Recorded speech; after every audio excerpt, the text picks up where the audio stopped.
Welcome back to Cinelist, tempat di mana lu bisa dapat berbagai macam rekomendasi film buat bahan tontonan lu. Dan tema yang bakal gue bahas kali ini adalah sesuatu yang relevan banget di kehidupan zaman sekarang, yaitu internet. Apa jadinya nih kalau teror dalam film horor itu asalnya dari internet? Karena biasanya kan horor cenderung ngomongin hal-hal jadul ya, kayak misal kutukan dari benda kuno, makhluk-makhluk legenda dan segala macam. Dan itu wajar karena horor kan fungsinya adalah memancing rasa takut penonton, sedangkan kita itu lebih gampang ditakut-takutin pakai sesuatu yang nggak pernah kita tahu. Makanya lebih sering pakai hal-hal dari masa yang udah lewat buat neror penonton. Tapi bukan berarti horor nggak bisa mengolah ketakutan itu pakai hal modern ya. Kayak 10 film yang ada di video Cinelist kali ini yang justru menebar terornya melalui internet. Seolah nunjukin kalau sesuatu yang kekinian dan sangat kita kenal itu belum tentu lebih aman.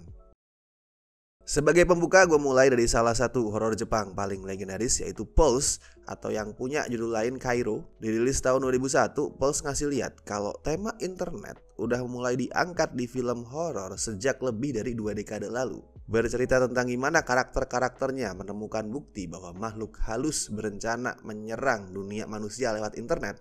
Pulse berhasil bikin premis yang sekilas kedengaran konyol itu jadi suguhan yang serem banget. Buat yang udah nonton, pasti ingat gimana film ini punya salah satu adegan penampakan hantu paling serem sepanjang masa. Kalau lo pengen tahu adegannya yang mana, bisa cek video Cinelist yang satu ini, udah gue bahas di situ. Dan Pulse bisa ditonton secara gratis di Tubi TV.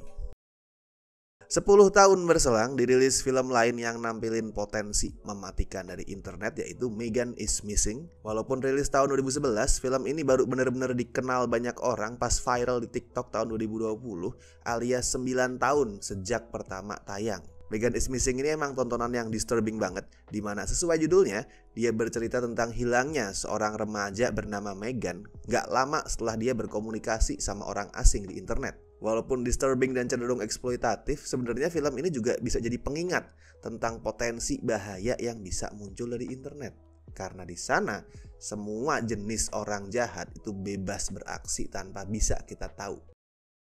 Kalau ngomongin film yang ngambil mayoritas settingnya di layar komputer, khususnya di horor ya, banyak orang percaya bahwa yang pertama berjasa ngenalin gaya itu adalah Unfriended. Padahal anggapan itu keliru, karena setahun sebelum Unfriended udah ada The Den yang tergolong underrated ini. Bedanya kalau Unfriended 100% berlatar di panggilan Skype, The Den enggak. Alurnya mengetengahkan soal seorang wanita yang lagi mempelajari perilaku manusia melalui pengguna webcam chat.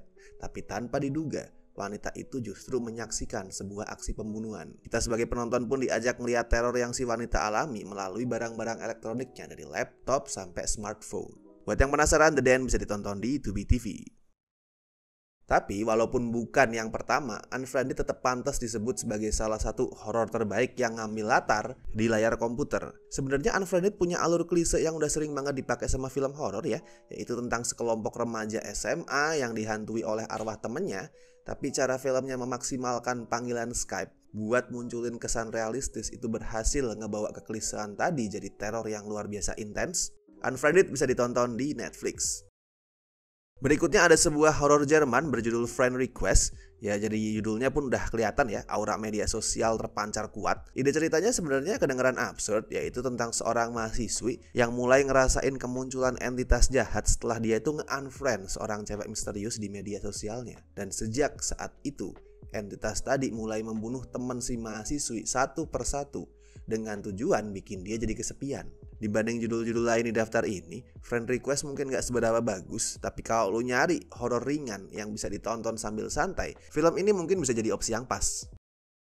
Di tahun yang sama dengan Friend Request, ada sebuah horor Australia yang underrated banget, yaitu Scare Campaign. Ini adalah film yang ngelempar kritik ke generasi modern yang terobsesi pengen jadi viral di internet lewat alurnya yang bercerita tentang sekelompok pembuat acara televisi. Format acaranya itu mirip prank, jadi mereka ngambil sebuah lokasi buat nakut-nakutin targetnya. Sampai di satu titik, produser acara tersebut berambisi bikin acaranya makin ekstrim dengan ngejadiin sebuah rumah sakit jiwa sebagai latar. Di sanalah prank tadi berubah jadi teror mematikan yang bener-bener terjadi. Scare Campaign bisa ditonton di Prime Video US. Next ada sebuah film slasher berjudul Tragedy Girls. Protagonisnya adalah dua gadis remaja bernama Michaela dan Sadie yang terobsesi jadi bintang media sosial dan memutuskan untuk mengeksploitasi kasus pembunuhan buat menciptakan sensasi. Tanpa diduga keduanya malah berhasil menangkap seorang pembunuh berantai bernama Lowell, lalu mereka pun nekat melakukan pembunuhan sendiri, memviralkannya di medsos, kemudian melimpahkan kesalahannya pada si Lowell. Tragedy Girls adalah slasher yang kental unsur komedi gelap, didukung oleh ide cerdas, cerita menghibur, serta karakter yang menarik. Dan film ini bisa ditonton di Tubi TV. Di tahun yang sama yaitu 2017 ada juga horor dengan tema yang mirip yaitu Like Me, di mana ada seorang gadis remaja yang ngerasa putus asa karena pengen terkoneksi dengan manusia lain. Keputusasaan itu mengiring dia ngelakuin tindakan ekstrim, yaitu melakukan beberapa pembunuhan lalu menyiarkannya di media sosial. Like Me ini satu lagi horor underrated, padahal dia berhasil menangkap kegelisahan generasi zaman sekarang yang karena merasa terisolasi dari dunia nyata, akhirnya berambisi pengen jadi sosok yang dikagumi di internet. Like Me juga bisa ditonton secara free di Tubi TV.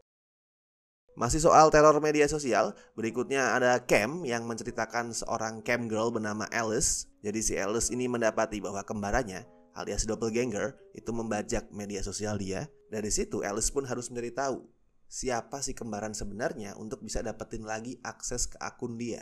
Film yang memadukan elemen horor psikologis, science fiction, dan horor supernatural ini mengajak kita ngelihat sisi kelam dunia para cam girls untuk kemudian memahami gimana bahayanya saat seseorang gagal mengontrol obsesi dia supaya bisa pansos di internet. Cam bisa ditonton di Netflix.